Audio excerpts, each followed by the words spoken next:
Great. Good evening, everybody, or late good afternoon. Thank you so much for joining our mentor skill building workshop. A bit of a first for RuDASA as well as the WUSU Life in the Slow Lane tutorials. And we are it's part of our strategic plan in RuDASA at the moment to really focus on mentoring. And behind it is the idea of mentoring doctors in rural healthcare, but we're actually looking way down the line, because already when we're mentoring students, when we're mentoring interns, that's already building skills towards doctors by the time they arrive in rural healthcare. So we've really opened this up to try and see if we can build a skill set for mentorship right across the country and all levels of hospitals, clinics, CHCs, academics, etc. I'm going to briefly introduce myself and then we're going to get started. So I'm Dr. Madeleine Muller. I'm a family physician and senior lecturer with WUSU here based in East London. I'm working at Cecilia Makiwane Hospital. I've always had a passion for teaching and mentoring as part of work that I've done probably for the last couple of decades now. And I've done various sort of trainings over the years as master trainers and facilitation skills.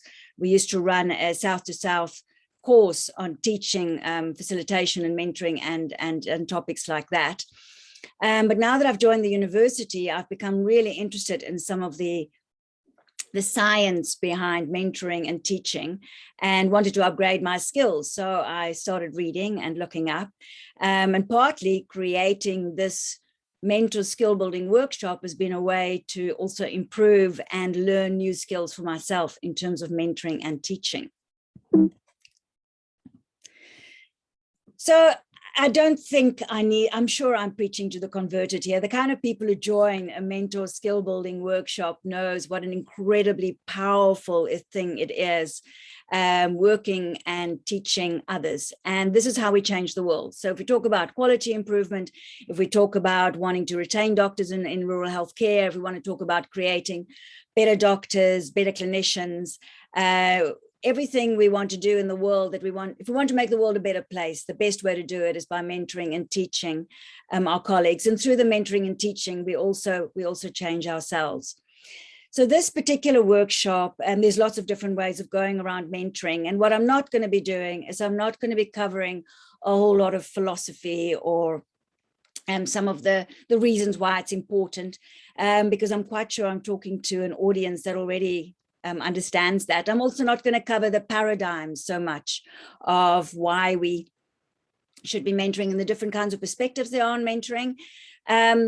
I'm also not going to be doing a very introspective workshop in developing your own deeper inner mentor. That's where we would love to go in the future, but we need a lot more time for that and probably slightly different platforms. So this is going to be a very practical workshop looking at tips and skills that you can start using in your practices from tomorrow. So it's a little bit like going to when you're starting into the field of HIV and attending the theory lectures. So we're going to be covering quite a little bit of theory and neuroscience around learning with lots and lots of skills in between. And when I started to prepare for teaching for myself and for this workshop, I did a lot of reading, but actually all of this came together in one great reference. And so the structure of the two sessions we're going to be doing is very much based on James Lang's book, Small Teaching, which has recently been updated. And he also has a specific book around online learning. He's actually a lecturer in English literature, not even in the medical field, but he has a special interest in education. And what he's gone and done is he's done a lot of reading around the science of learning and teaching, and then he's put together this really great manual, and I really like the structure, and I've just adapted it for our medical environment in terms of my own experiences. So we're going to start off with a couple of definitions, because I'm going to ask you in a minute to introduce yourself, and you're going to use these definitions to introduce in terms of what you do. So we quite often use terms like mentoring and teaching and coaching. I don't want us to get it very technical about it, but when I'm talking about mentoring, I'm talking more of a feedback process. So you're in a scenario, quite often at the bedside, where somebody might present a patient, or where you're busy teaching them a specific skill, or showing them how to measure their wheelchair. And while they're doing the activity, they might ask you advice, and you might be giving feedback and mentoring. So it's sort of a side-by-side process that is happening. Another thing we often do is actual coaching. And this is specifically when you are taking an active role in instructing somebody on how to do something. And this particularly is when we're building skills like teaching somebody how to take blood, or how to do a lumbar puncture, or how to even present in an exam. I've been doing that with my 5th years lately. And then you actually coach them. So you give them instructions of how they're supposed to do that. And you actively demonstrate the skill that you want them to learn. And that's much more directive. And then, of course, there's teaching, which today is more of an example of. I'm not doing so much mentoring or coaching today, but teaching, which is more didactic. And there's a little bit more about actually providing information or knowledge, or doing a demonstration, quite often in group settings, but it can also be one-to-one. But now you're actually just giving information on a specific topic. So within the world of the clinic medicine or the clinical fields, we often combine these three when we are busy with and sometimes in different settings, and sometimes in the same setting even. And so what I'm going to ask you to do is you're going to introduce yourself in the chat. So you're going to find the chat button. And I want to know, just please also just start off with your name and the facility that you're at. And then I want to know, what do you mentor or coach or teach? So, is it, for instance, so who and what? So is it 5th years or 6th years or interns? Is it community service officers? Is it nurses? Is it colleagues that you peer teaching? Are you what are you, and are you mentoring mostly? Are you coaching? Are you teaching? What combination are you doing of those? So you can say, for example, I'm mentoring interns, but I'm teaching 5th year students, or whatever the case may be. And then those of you that know Bloom's, don't worry, there will be a little bit on Bloom's later. You can even give me the level of teaching that you're doing. Some of you might be feeling curious about Bloom's. That's a good thing. And then once you've done that, put that in the chat. Don't worry, we're not going to go through all of them. But I want you to reflect a little bit on one strength that you bring to your teaching and mentoring. So you already will, I'm assuming all of you have done a little bit of mentoring. I'm sure all of you has got some passion for mentoring and teaching. And we all bring different strengths to that teaching. So I'm going to give you literally just 30 seconds to put that in the chat for me. And then we're also going to be recording this presentation. So if it's somebody that's watching a post recording, I would encourage you to write this down for yourself on a piece of paper, because it focuses a little bit on ourselves, not to think of ourselves just as clinicians, but to also think of ourselves as somebody that's actually a coach or a mentor or a teacher. So let's just give you 30 seconds to write that for us in the chat.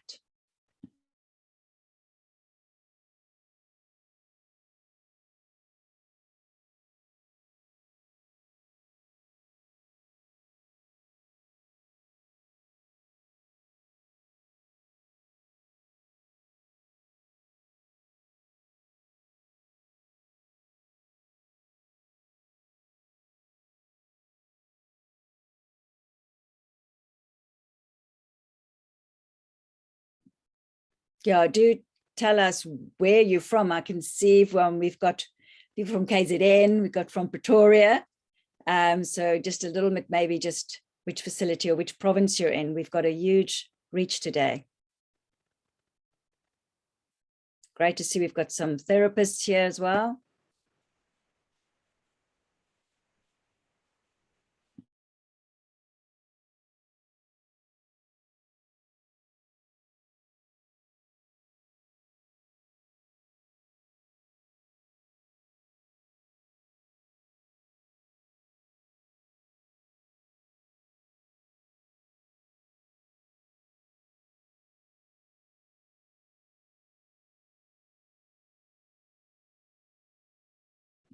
Some reflections on past mentoring. It's partly why we're doing this workshop. So I'm going to keep on asking you to please keep on adding more to the chat. Just give me your little introductions. It's lovely to just have a bit of a flavor also of who's with us on the call, and lovely to see some of these strengths coming through that we're already bringing to our mentoring. So to introduce myself then in terms of where I'm at. So I teach 5th and 6th year medical students very didactic knowledge on family medicine topics. To a lesser extent, I'm coaching them on presenting a comprehensive 3-stage assessment on a patient, as we do as family physicians. But I also mentor, coach, and teach interns, specifically on assessing and managing patients with HIV, TB, and your family medicine chronic diseases. And my particular strength is creating clear frameworks for information. So I love writing curriculums and learning objectives and boring stuff like that. And we'll talk a little bit more about that at our next session.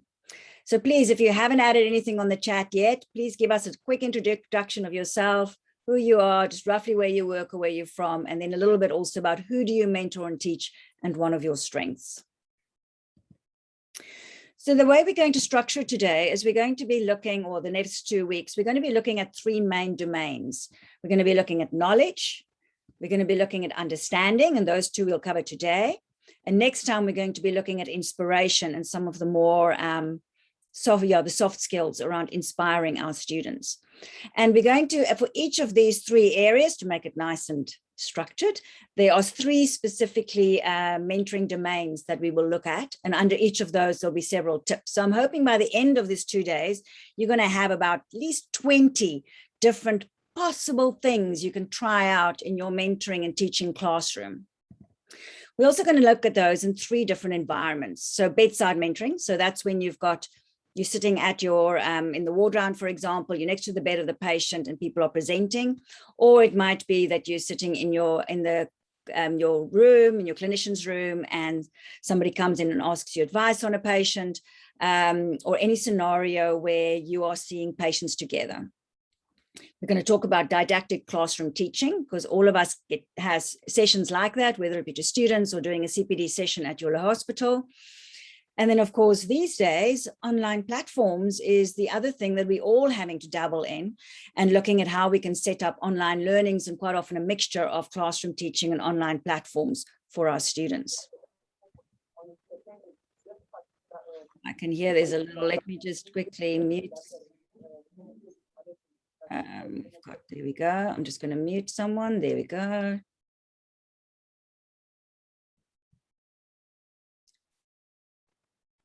Have to wait for the.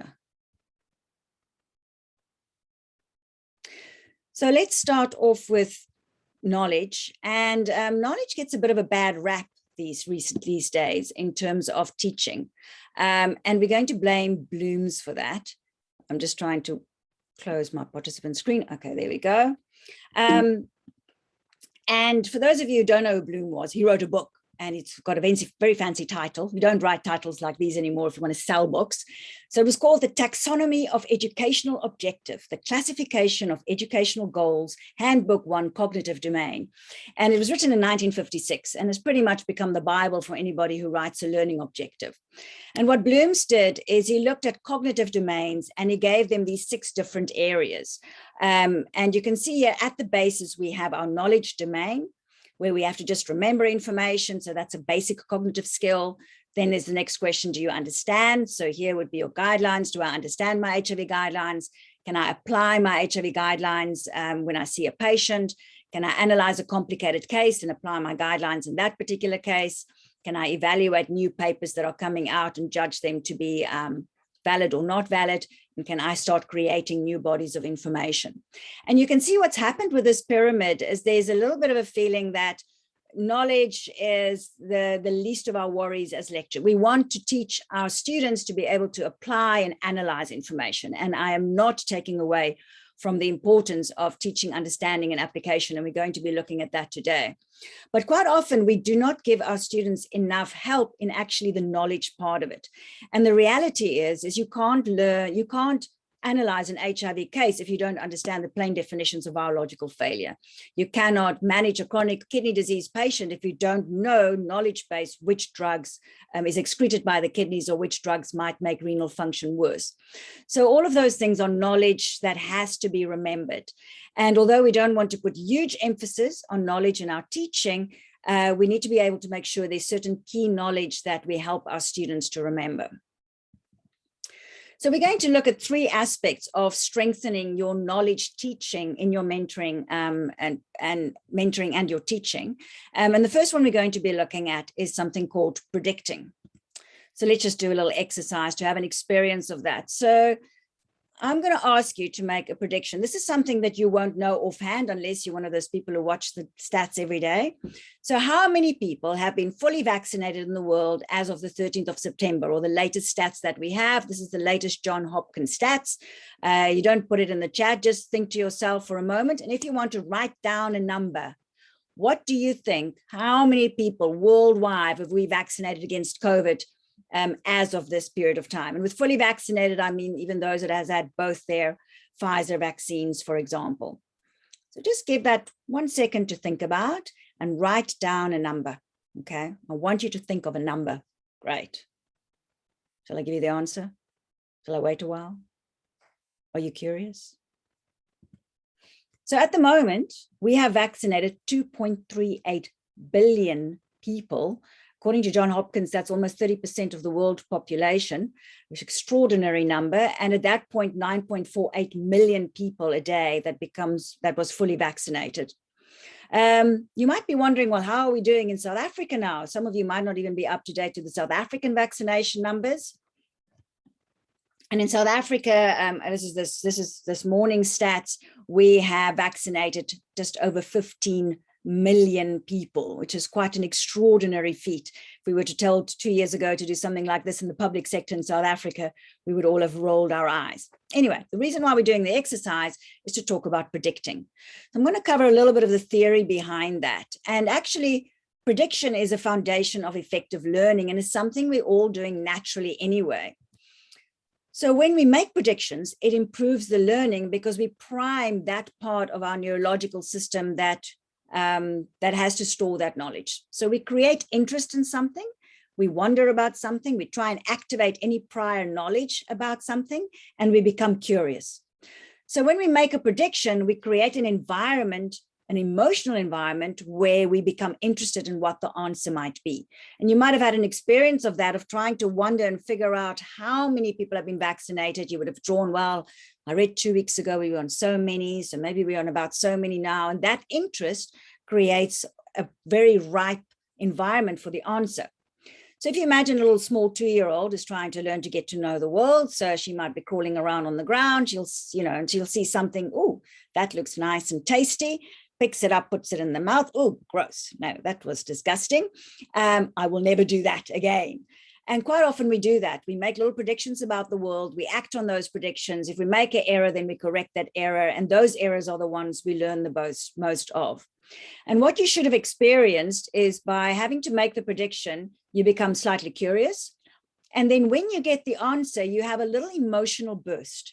It's a little feeling of, oh, okay, I was completely wrong. Or, oh gosh, I almost got that one. And you will remember that answer much better than if you didn't do the prediction. So in James Lang's book, for those of you who want to read all the little studies and comparisons they've done, they have looked at that not only in short-term memory, but in long-term memory, and how much more information gets fixed if we have that little emotional burst. So prediction is particularly, we're asking people stuff we know they don't know. And it's good to be clear with your students that this is what you're doing. I'm trying to get you to think about this. Come on, come up with some answers. It doesn't matter if you're wrong. Give me a wild guess. What do you think? And through that, we create an environment in which they're going to learn much better. So let's look at some actual practical ideas of what does that look like. So we quite often do this in bedside mentoring. We do this actually even also with helping somebody analyze a patient when we ask them, great, what is the next step? What do you think you're going to do next? But you can also do that in scenarios where the person doesn't know the answer. And it's very good to distinguish those two. So if I've got new interns that just arrived in the ARV clinic. And usually they've only done quite specialized medicine, so they're not necessarily familiar with basic HIV guidelines. And I would say to them, great, so what's the viral load definition of viral load failure, for example? And they will have no idea. And then you would say to them, that's fine. Come on, guess, make it up. What do you think would be a good definition of virological failure?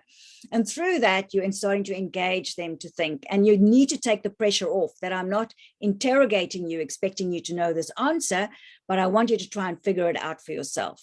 And then very important to give very quick feedback on what the correct answer is. So in classroom teaching, I'm sure all of you have used this as a methodology, is the classic pre-test. And initially, when I used to do pre-tests, it was mainly for our own purposes. We used to do this with the South to South course. You would have a pre-test in the beginning of the day and then exactly the same test at the end of the course. And it's very satisfying to show the students that they've actually learned something. But of course, what happens is while you fill in the pre-test, because we're now asking you stuff you don't know, otherwise you wouldn't be at a course, you will go, oh, I don't know what that is. I wonder what the answer is. Maybe it's this. And so when you hear it later, when somebody brings it up in the lecture, you're going to go, oh, that's the answer. Okay. And you're going to remember that much, much better. And then, of course, when we ask you to write it again at the end of the exam, you're going to remember that much better as well. So pre and post tests are a very fun way of actually helping them to learn. But also before you start an hour teaching session, or like we've just done, one can do a quick poll, a question, or even as you're going through your teaching, I think a lot of us do this quite naturally. You would say, well, what do you think? Come, give me your best bet. And very important, always ensure that the correct answers are given before the end of the day. So if you're asking an open question and you're asking people to make a prediction, always make sure you give them the answer, even if you think, no, they should know this. Give them the answer because there's a certain satisfaction even when they've got it right. In terms of the online learning environment, that's become in Zoom sessions, you can do similar, just like I've done now. You can easily put a question, ask people to think about it before you give the answer. You can do that interspersed or at the beginning of a lecture.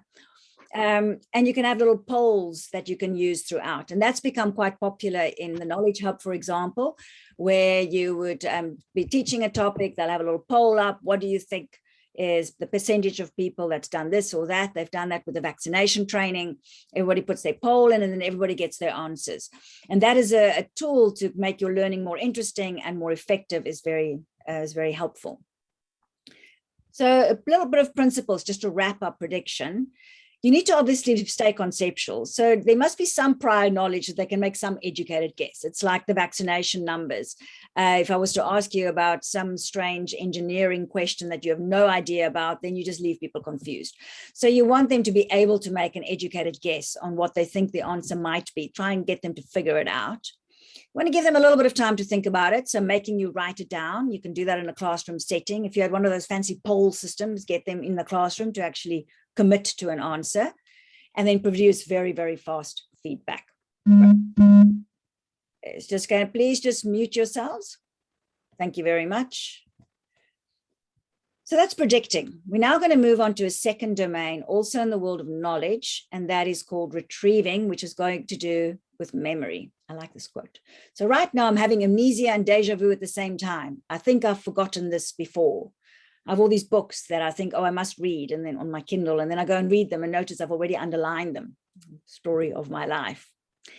So when we think of retrieval and memory, what I think most of us don't realize is that we actually have unlimited long-term storage space. It's not like the average laptop where you've got a limit and that's it, you know, and if you've learned that stuff, you can't learn anymore. We have an extraordinary ability to store vast amounts of information, and not all of it even necessarily useful.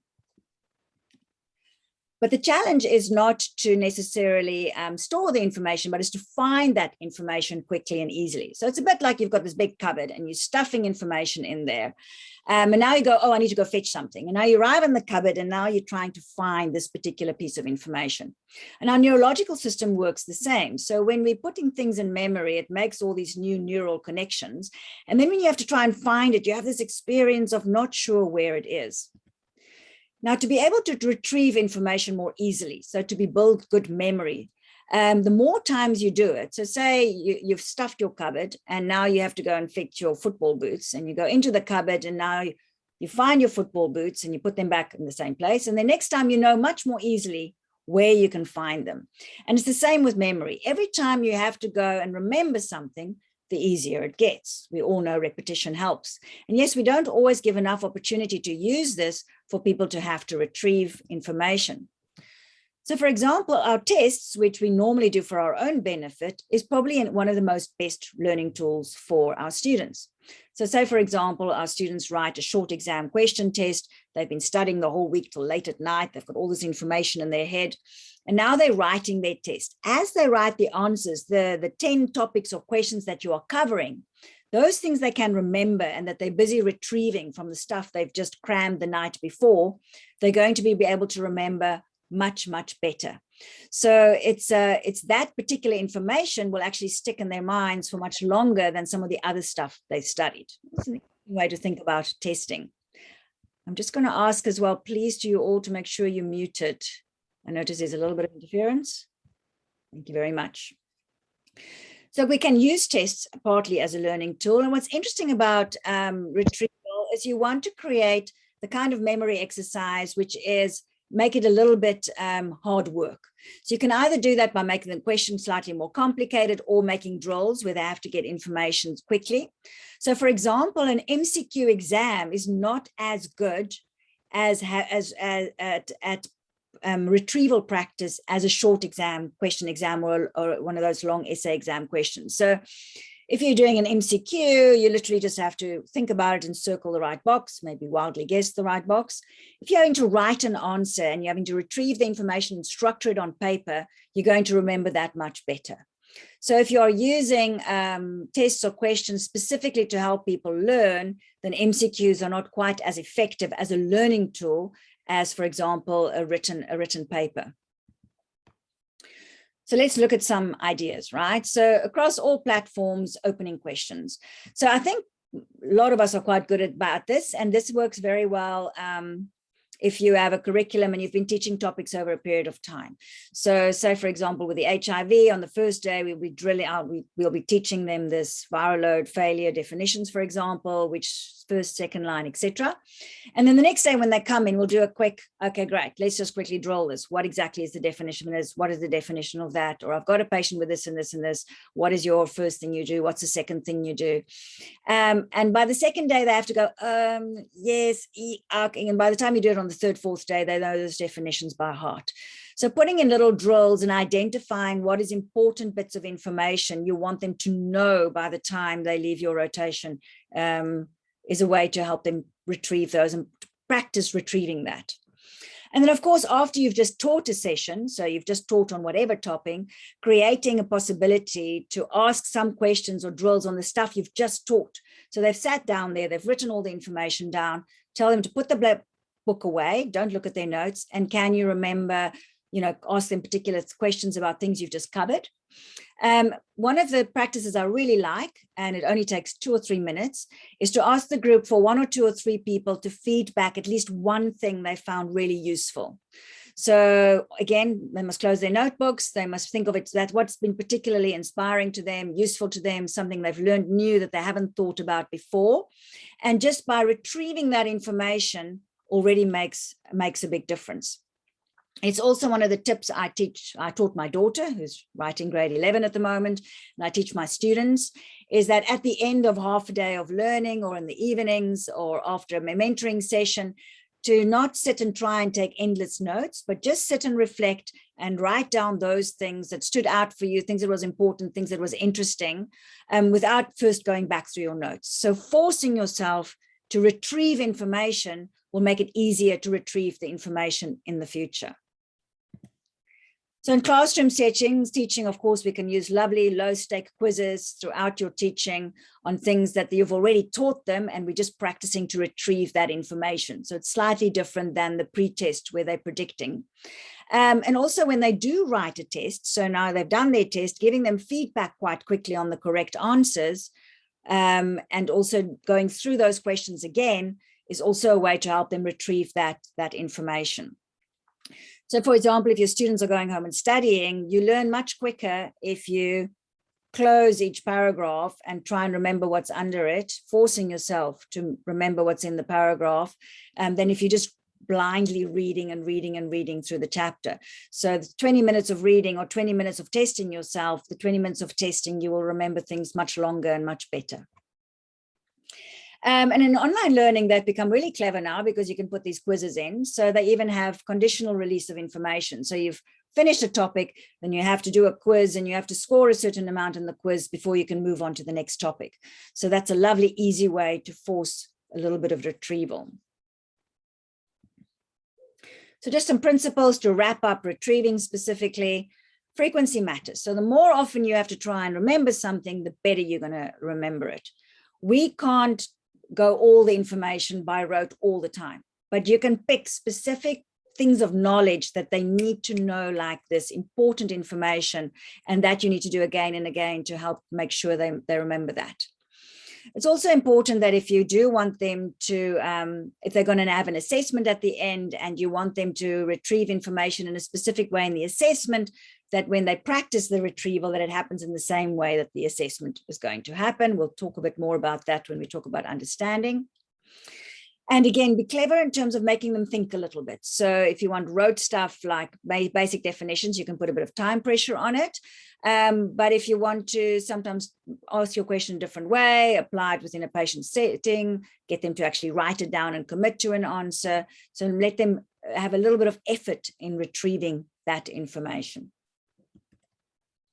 Great, so we've covered predicting and we've covered retrieving. Our third one on knowledge specifically still is around something called interleaving. It's a common experience that a problem difficult at night is resolved in the morning after the committee of sleep has worked on it. I don't need to spend too much time on interleaving because our curriculums naturally does it. But for those of you who haven't heard the term, it's got two main components. The one is that spacing out learning activities over time makes one learn better. So this thing of learning in your sleep. So you do some information and when you come back to it, you know it a bit better than you've known it before. But the big thing with interleaving is mixing up the practice of skills and topics. So the opposite of interleaving is block learning. And that's more in your university settings where you would spend a whole block just learning one, you'd spend one topic, and once you know the one topic, you move on to the next topic, or you spend in one discipline and then you move on to the next. Once you're in a rural hospital, that's a perfect interleaving situation. You will always see different things at different times, and therefore it's very much part of the way we teach. The principle of interleaving is that you never actually completely finish one topic before you move on to the next topic. And what happens is when you therefore come back to it, so say I've done some of this topic, then I'm moving on to another one. The next time I see my students and we pick up the other topic again, it forces them to retrieve information. They have to remember what we've done, what we've learned, and then they can move forward. It does mean that interleaving is not that much fun for the students, interestingly enough. They find it a bit more stressful. It's much easier to just cram a whole bunch of information. And it's important to warn them of this. This is a way to help wake your brain up and help you to learn information better.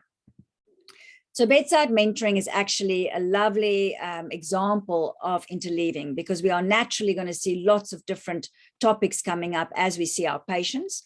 But it's important if you're on an area that's very specialized. So like we're doing in the ARV clinic and I see somebody with hypertension, I might say, listen, why don't you go and read up on the hypertension guidelines tonight so that we're bringing in different bodies of knowledge at the same time.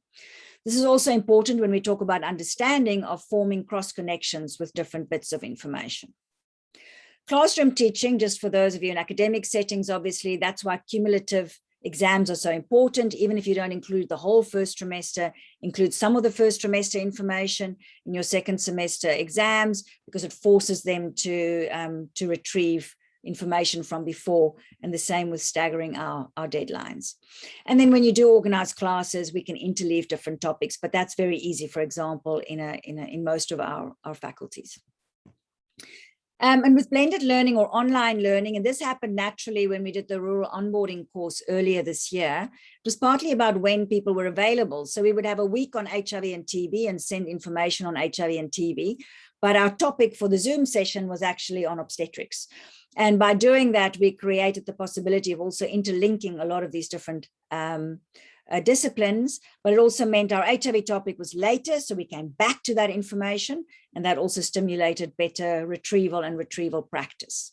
And we can design our curriculums to do that and not feel that it's getting too scatty or too chaotic by having all these different topics moving around each other.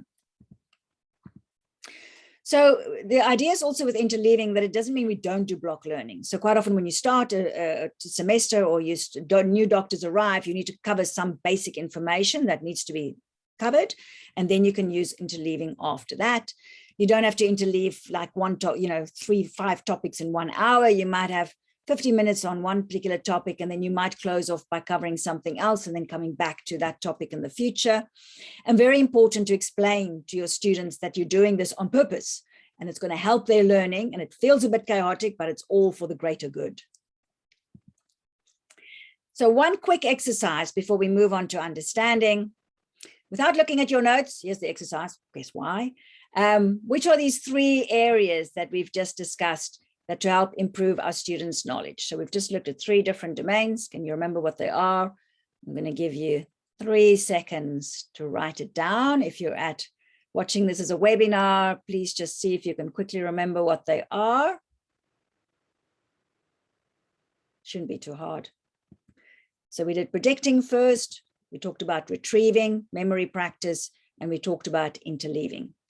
So of course, the exercise is an example of some of our retrieving practice. So let's move on to the understanding domain.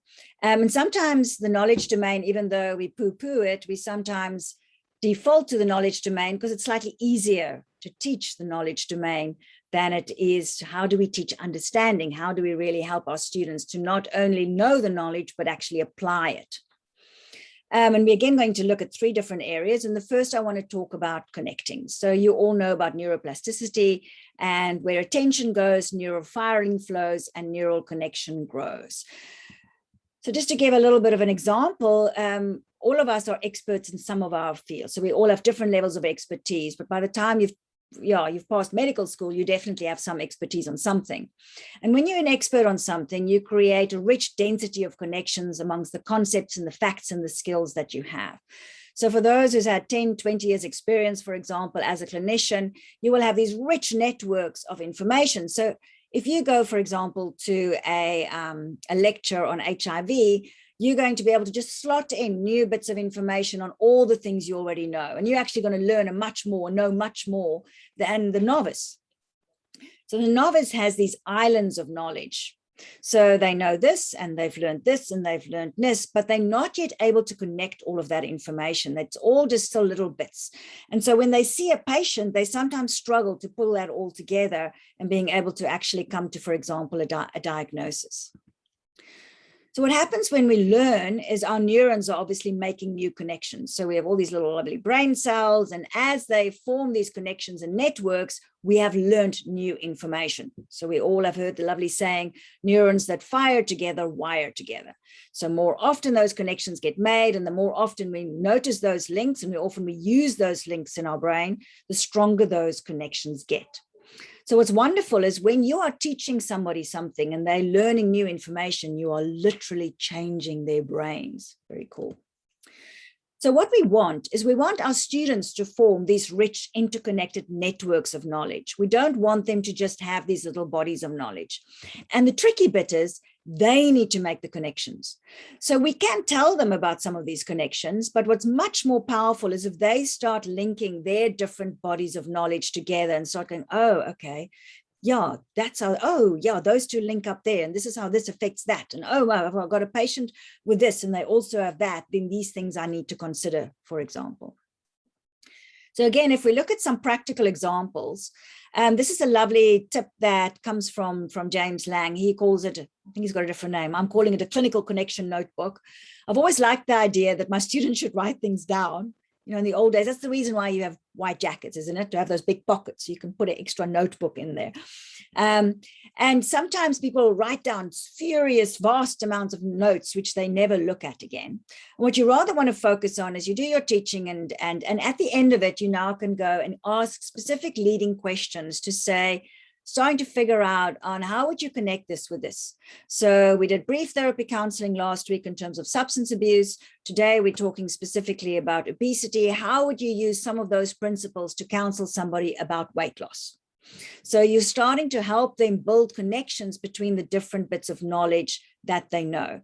And those leading questions can both be actually using a structured thing with a little notebook. But I think a lot of mentors naturally do this while you're doing case discussions, is trying to help them. They describe a case to you, and you might go, okay, great. And what would happen if this patient had hepatitis B, for example? And what would you do if this patient also came with this chronic condition? How might that change what you're going to do? Classroom teaching, also using that clinical connection notebook with leading questions. But I think this is very important, and this we often miss out, is that we assuming our students already have some sort of framework for the knowledge. And of course they don't. So we see that quite often when we ask our students or our interns to prepare presentations for the CPD sessions, and you'll give them the correct guidelines and, you know, sort of mentor them a little bit on putting it together. But the way they present the information, you can quite often see they don't see the bigger picture, and they don't have a feeling for what it is when the patient's sitting in front of you and how you would approach that patient. So we want them to be able to go and look at the guidelines and create their own material, but you can provide them with a framework of what is the main headings or what is the main approach that you would use, and then they can fill in the details. So for example, you can do that when you're about to teach a class, where on your whiteboard, you can already have a framework outlined, so that they also, when they go through the information and they take their notes, they can already visually see how everything links together. When you do a curriculum, or when they're teaching particular subjects, giving them a framework of learning objectives in terms of what they need. This is your reference. You're finding your information in your adult primary guide, but these are the kinds of things that I want you to focus on. And learning objectives is a very good way to structure that framework. We can also here start using some of our group activities, concept maps, drawing up mind maps. So you might then very consciously give them 2 or 3 different topics, different unrelated medical conditions, and ask them to start building up concept maps around that. There's something called the minute thesis. This is particularly good when you're covering things like ethics questions, or when people are trying to analyze a journal and needs to make an argument for a particular information. So we implement the recommendation in this journal article, for example.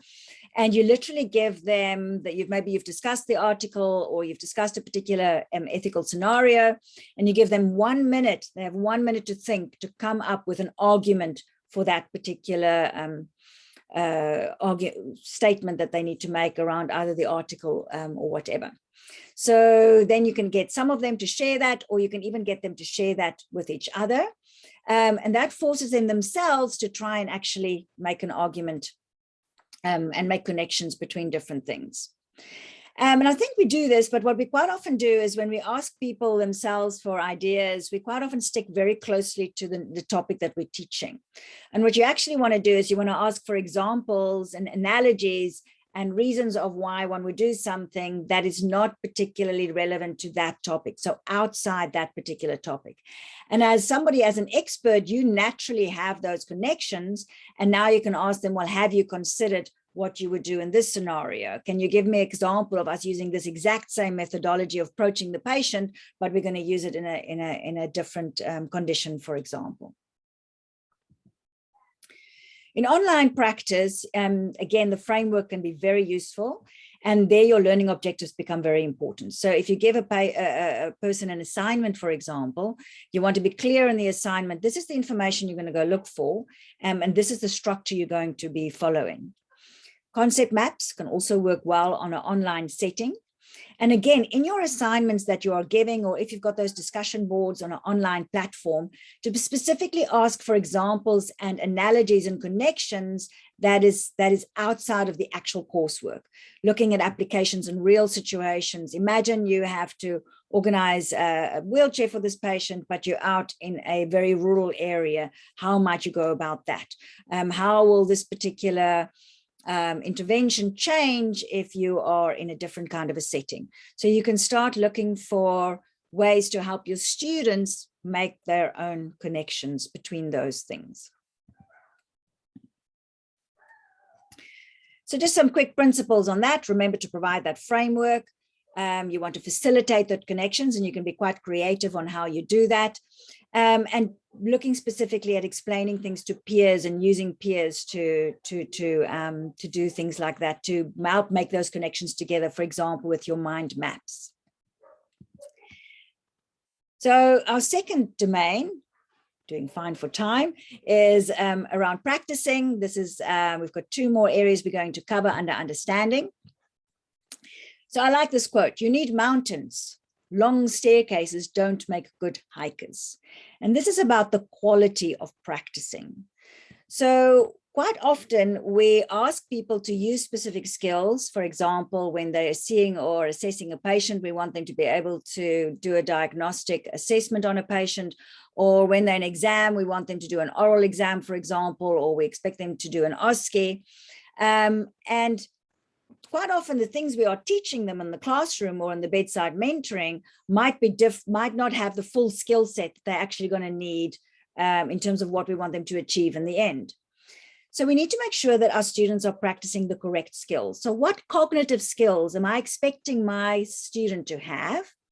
And the thing is, students actually don't need how to practice. So we need to teach them how to practice and have opportunities where they're practicing something, whether it's learning information or putting a presentation together or doing a lumbar puncture, where they are actually being shown how to practice it correctly. And one of the big problems is that quite often we would do the see one, do one, teach one. Great, here we go. Now you know how to go off and do it. And the student will then practice that particular skill again and again and again through mindless repetition, and actually not necessarily practice it correctly. So there's a lovely differentiation between what we call mindful learning, where you do something, you look back, you reflect on, okay, you know, that didn't work very well. So how do I adjust that? How can I change that? What more do I need to add to what I know? Rather than just mindlessly repeating knowledge. And this we don't have to do very often, but especially if you have students or people who are going to write exams, so be it a diploma or be it a specialization, they need to practice the actual skills of the assessments they're going to do. And I know in family medicine, we've been amazed, the WUSU faculty and here at the Eastern Cape is quite extraordinary, that they've created a mock exam every year that's in the same structure as the final exam the registrars are going to do. And this is a very powerful way for them to practice the actual cognitive skills they're going to need to do the exam in the end. So how do we do that in practice? So if you want them to practice diagnosing, you need to let them diagnose. So you want to put them through processes where they have to diagnose patients. And then what you do is you give them feedback. So it's very important that they're clear about what's happening, so that you don't end up having a scenario where they feel you're criticizing or you're nitpicking or you're just pointing out everything that's wrong. You say to them, great, we want you to learn the skill really well. I'm going to ask you to go for it. And then I'm going to give you feedback on how you need to do that. So you don't immediately give them, this is how you do it. You get them to do it. You say, okay, great. No, hold on, try it again. Let's do it like that. So for example, I've been training my students on how to present a patient in OPA, but they also have to be able to present a patient when they refer a patient, for example, to a specialist. So we do that. We say to them, great, you're just going to now give us the subjective information on your patient. And then I tell them, I'm going to interrupt you. It's fine. We're going to practice till you can do this smoothly and with everything that is necessary to do a concise summary. So they'll start off and then we'll go, okay, oh, wait, put too much detail in, let's start again. No, you need to remember to include that. And you do it in a way that it becomes fun practicing. And I find the students really appreciate that. They're very nervous about how it's going to be when they do those presentations in the exam. And this gives them an opportunity to learn the cognitive skills they're actually going to be using in an exam setting or in a patient referring setting.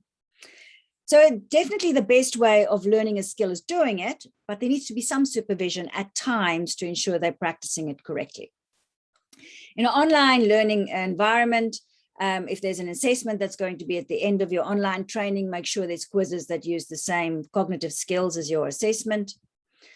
And in classroom teaching, for those of us who run curriculums, and this has been one of the big things I've had to really work with, is to really unpack what are the cognitive skills I need my student to do at the end. So if I'm going to ask them to orally present a patient, they need opportunities to practice on how to orally present a patient. It's not just good enough a written case, for example. You need to give them opportunity to practice those skills in class and to give them feedback on that practice from you or their peers. So just some couple of principles there. Make time for in-class practice, keep the sections small and give lots of feedback, space it out, short 10-minute sessions, and practice mindfully. So nudge your students towards, hold on. Instead of just doing it again the same way you've just done it, what's worked, what's haven't worked, let's try that again. Right, we've got 10 more minutes. Which brings us to the last one on our understanding domain, which is explaining. The hardest thing to explain is the glaringly evident which everybody had decided not to see. The world of advocacy sometimes feels a bit like that. So explaining is another excellent way in which we can learn. And with explaining, I mean explaining a newly learned skill or content out loud, preferably. You can do that to yourself. So you can sit and go, well, what I understand is this and this and this, or you can explain it to the teacher, or you can explain it to the peers. And they have shown that this is one of the best ways to not only learn, obviously, knowledge, but to really understand information.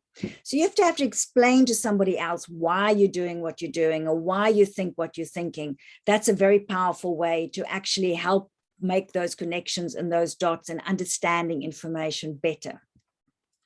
Now, what's interesting is when they've looked at different types of explaining, peer explaining, so explaining it to somebody else who's never heard of this concept before, vastly outstrips self-explaining or explaining to an instructor. So it's already good if you can do self-explaining while you're learning at home, for example. But if you explain something to somebody which doesn't understand it or haven't heard about it before or doesn't know that particular topic, that's even better. You're really forced to try and put that information together in a way that, that makes sense. And for all of us that teach, we all know this, right? I now know this particular topic, like mentoring skills, these particular ones that I'm teaching, because I've had to explain it to all of you. So what they have found is that if you look at really top students and students who's really good at exams, self-explaining is one of their natural talents. So some people use that anyway while they're busy trying to learn something. And people who do self-explaining naturally when they do their learning, they construct better problem-solving procedures and they understand concepts much more completely than people who just try to learn information by rote. So you can almost imagine you have all these networks, but some of them are always not completely correct. Some of them are defunct. There's some of them has got gaps in it. And when you self-explain, these neural networks sort of all slightly become more coherent and you sort of build a much richer connections. So let's look at some examples of explaining. So this we do a lot, but not nearly consciously enough. So when somebody's presenting a case to you and saying, well, I've done that and that and that, and even if you agree those were exactly the right things to do, you can ask them, well, I agree with you, that's exactly what I would have done. What were you thinking when you decided to do that particular test or when you decided to prescribe that particular medication? What was the principle that you were using when you were approaching the patient in that specific way? And again, you can warn them, I'm completely agreeing that what you've done is correctly. You don't want them to feel interrogated, but for your own learning and understanding, explain to me why you think this was the best way to go about it. A very powerful way to use explaining is to explain a skill while performing it. The example they use in James Lang's book is that he used it on his daughter when she was learning to drive. They were having a rather anxious time in the car, and Dad was trying to anxiously find ways of managing that bit of mentoring. And then what he got her to do was to explain what she was doing while she was doing it. So all those K53 rules that we have to remember. So exactly the same thing, when we have somebody busy doing an LP, we can ask them to explain what they're doing while they're doing it. And again, say to them, it's not because I can't see what you're doing. It's really good for your own learning to explain why you are doing it. It helps calm people down. It helps focus them on the skill that they're doing it. In the family physician exam, they have this lovely exercise where people have to submit videos where they teach a skill like doing an FNA or whatever. Absolutely best way to learn the skill is having to explain it to somebody else. And when the mentee is asking advice on a patient, then always ask them to explain their thinking behind it and the principles they've been using. So in a classroom setting, of course, we can do that all the time when they're busy presenting something, or when they ask them a question, when you ask them to give feedback on something, always bring that up. Well, great, I agree. Why do you say that? Or what are you basing that on? Or give us your thinking behind what you've just said.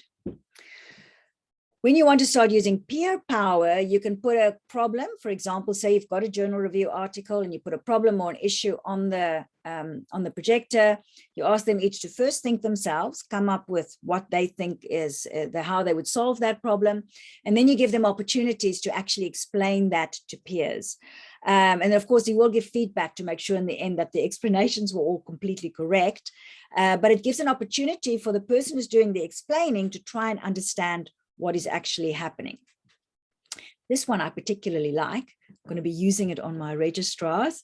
So you can also ask students to create teaching materials for your course. So say, for example, you say, great, we're putting together a bank of materials on hypertension. I want you to look at the latest 2020 hypertension guidelines. And then you're going to give us a short explanation and overview of what's useful in that guidelines or what kind of information is in that guideline. So it's not so much even about summarizing or even giving us the executive summary, but explaining how that guideline fits into the body of knowledge.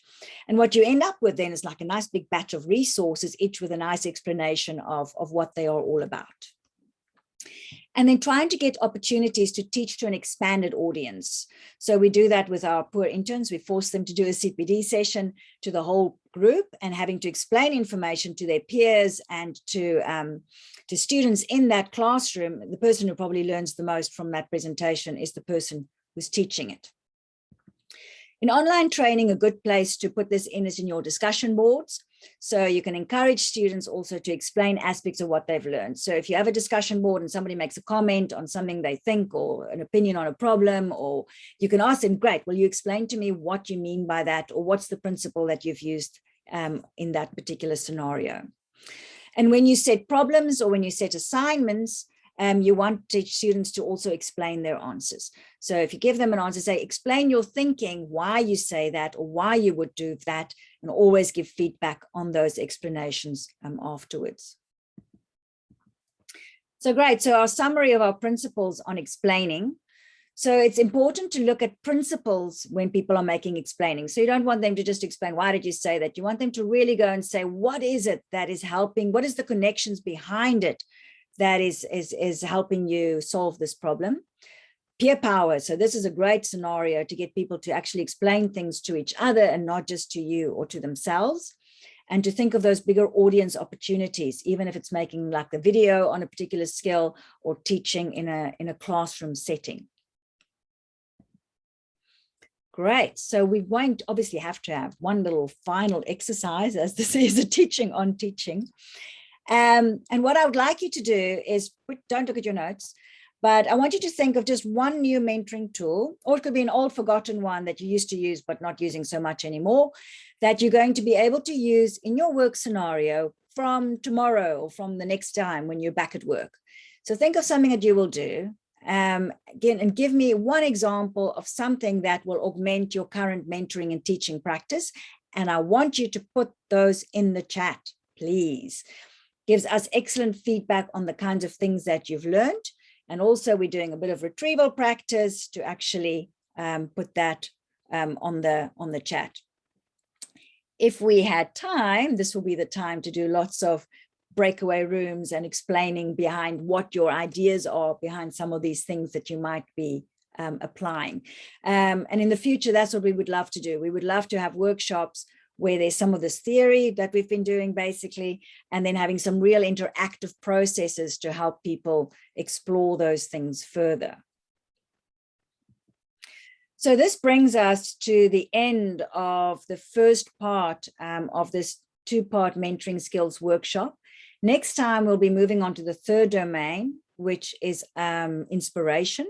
And I'm going to do a hodgepodge of stuff. I'm going to cover some stuff on the subtle art of influencing your mentee. That's just a bit of communication skills stuff.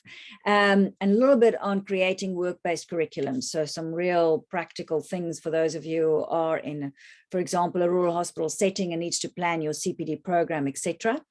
So that will be on the 22nd of September at 5 o'clock. Thank you for everybody that's coming. We are going to have some time for a little bit of discussions and comments if there's anybody that would like to bring from the floor. You can either probably put up hands will be the easiest, and please continue to tell me in the chat of something that you can apply, or is there anybody who would like to comment?